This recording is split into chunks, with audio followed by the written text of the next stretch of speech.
அப்பா அப்பா ஏய் என்னப்பா? அப்பா கருப்பு பணத்தெல்லாம் மீட்டு நம்ம அக்கவுண்ட்ல போட்டாங்களாப்பா. ஏய் அப்படியாப்பா? அப்பா எனக்கு என் ஃப்ரெண்ட்ஸ் எல்லாருக்கும் வேலை கிடைச்சிருச்சுப்பா. ஏய் என்னப்பா சொல்ற, நிஜமாவா? அப்பா டேய் எந்தடா? நீ பாக்குறது கேக்குறது நினைக்கிறது எல்லாமே கனவுதான்டா. கனவா? கனவுதான்டா. இப்படி கட்டுக்கதைகளை இனியும் நீங்கள் நம்ப போகிறீர்களா? இந்தியாவை காக்க ஸ்டாலின் அழைக்கிறேன்.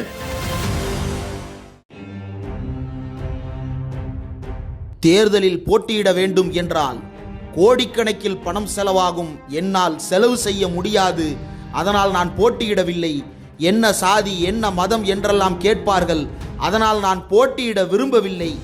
பாஜக தலைமை என்னை நேரடியாக அழைத்து தமிழ்நாடு அல்லது ஆந்திராவில் போட்டியிடுமாறு கேட்டுக்கொண்டது. ஆனால் நான் உறுதியாக மறுத்துவிட்டேன் என்று தெரிவித்திருக்கிறார் ஒன்றிய நிதியமைச்சர் நிர்மலா சீதாராமன். உண்மையில் நிர்மலா சீதாராமன் சொல்லியிருப்பதன் பின்னால் இருக்கும் அர்த்தம் என்ன? காசிருந்தால்தான் போட்டியிட முடியும் என்று நிர்மலா சீதாராமன் சொல்லுவது உண்மை என்றால், ஏழைத்தாயின் மகன் பிரதமர் நரேந்திர மோடியும் இன்னொரு ஏழைத்தாயின் புதல்வர் அமித்ஷாவும் தமிழ்நாட்டில் ஏழை குடும்பத்தில் 2 தகர டப்பாக்களோடு வந்த அண்ணாமலையும் எப்படி தேர்தலில் போட்டியிடுகிறார்கள்? எந்த பணத்தை வைத்து தேர்தலில் போட்டியிடுகிறார்கள்? உங்களிடம் காசு இல்லையா என்று கேட்டபோது, நான் என்ன கன்சாலிடேட்டட் ஃபண்ட் ஆஃப் இந்தியாவையா கையில் வச்சிருக்கேன் என்கின்ற ரீதியில் அவர் அளித்திருக்கும் பதில் பலரையும் அதிர்ச்சிக்குள்ளாக்கி இருக்கிறது. என்ன நடக்கிறது என்பது பற்றித்தான் இன்றைய கோடாங்கி.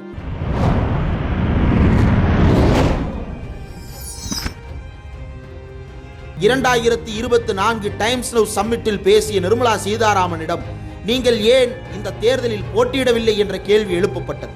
அதற்கு பதிலளித்து பேசிய நிர்மலா சீதாராமன் பல்வேறு விஷயங்களை உளறலை போல பேசியிருக்கிறார். தேர்தலில் போட்டியிடுவது என்பதை பொறுத்தவரையில் கட்சி தலைமையும் வேட்பாளரும் மக்கள் மத்தியில் இருக்கக்கூடிய ஆதரவை வைத்து அல்லது வெற்றி பெறக்கூடிய நிலைமைகளை வைத்து தேர்வு செய்வார்கள். ஆனால் இப்போது நிர்மலா சீதாராமன் பேசியிருப்பது அதற்கு முற்றிலும் மாறானதாக இருக்கிறது என்பதுதான் பலரும் தெரிவித்திருக்கக்கூடிய கருத்து. ஒரு சுயேட்சை வேட்பாளரை போல நிர்மலா சீதாராமன் புலம்பலை வெளிப்படுத்தி இருக்கிறார் என்றால் அவர் கட்சிக்குள் ஓரங்கட்டப்படுகிறாரா அல்லது அவர் வேறு யாருக்காவது செய்தியை கொடுக்க விரும்புகிறாரா என்பதைத்தான் இப்போது கேள்விகளாக எழுப்ப வேண்டியிருக்கிறது. காரணம், தேர்தலில் போட்டியிடுவது போட்டியிடவில்லை என்பது அவரவர் விருப்புரிமை சார்ந்தது. அதே நேரத்தில் அவர்கள் வெற்றி பெறுவது தோல்வியடைவது என்பது மக்களுடைய உரிமை சார்ந்தது. இந்த இரண்டுக்கும் இடையில் நடப்பதுதான் தேர்தல். ஆனால் இதில் பணம் இருந்தால்தான் போட்டியிட முடியும் என்று நிர்மலா சீதாராமன் பேசியிருப்பது தேர்தல் ஜனநாயகத்தையே கேள்விக்குள்ளாக்கி இருக்கிறது.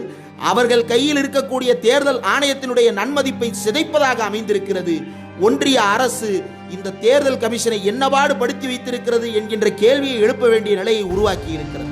நிர்மலா சீதாராமனிடம் ஏன் போட்டியிடவில்லை என்று கேள்வி எழுப்பினால் அதற்கு அவர் விரும்பவில்லை, போட்டியிடவில்லை என்று முடித்திருக்கலாம்.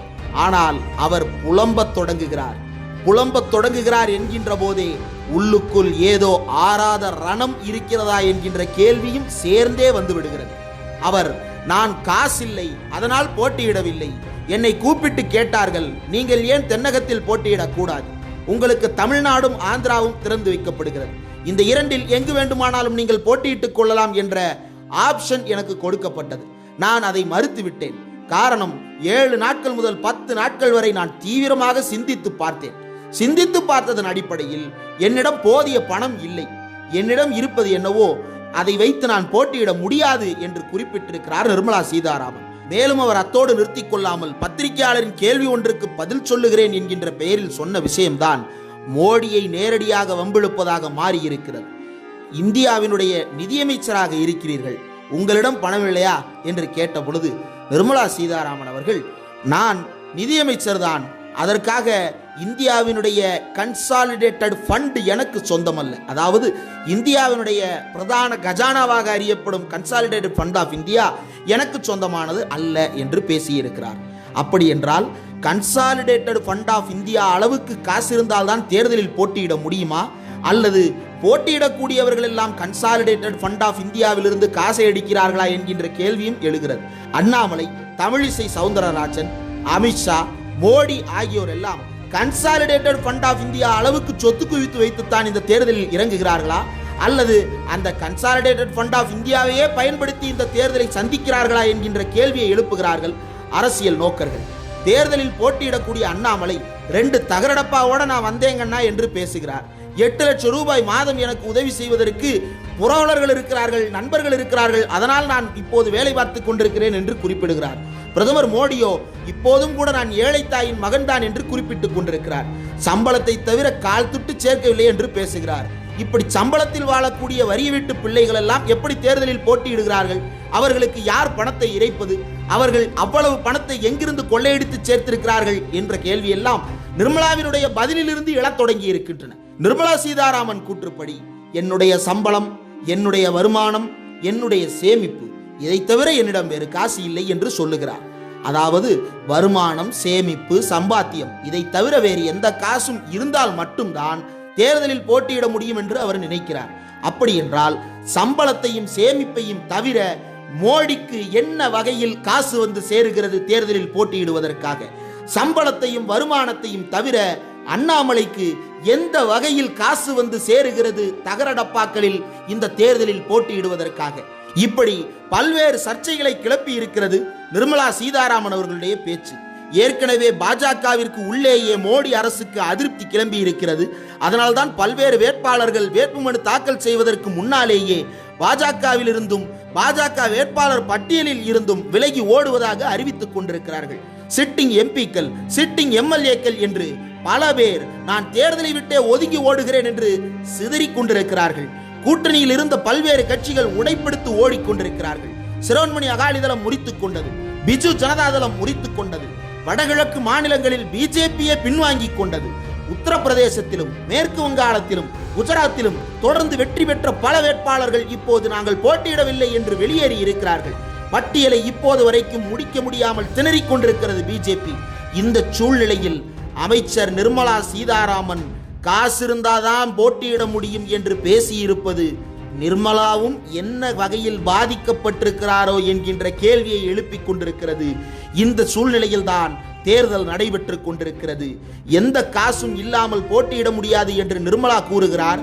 அதே வேளையில் தகரடப்பாவோடு வந்து நான் போட்டியிடுகிறேன் என்று அண்ணாமலை சொல்லுகிறார்.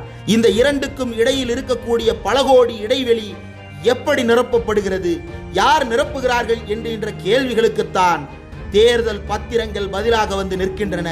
இந்த தேர்தல் பத்திரங்களின் மூலமாக கொள்ளை கொள்ளையாக சுருட்டப்பட்ட பணத்தில்தான் இப்போது இந்த தேர்தலை சந்தித்துக் கொண்டிருக்கிறார்கள்.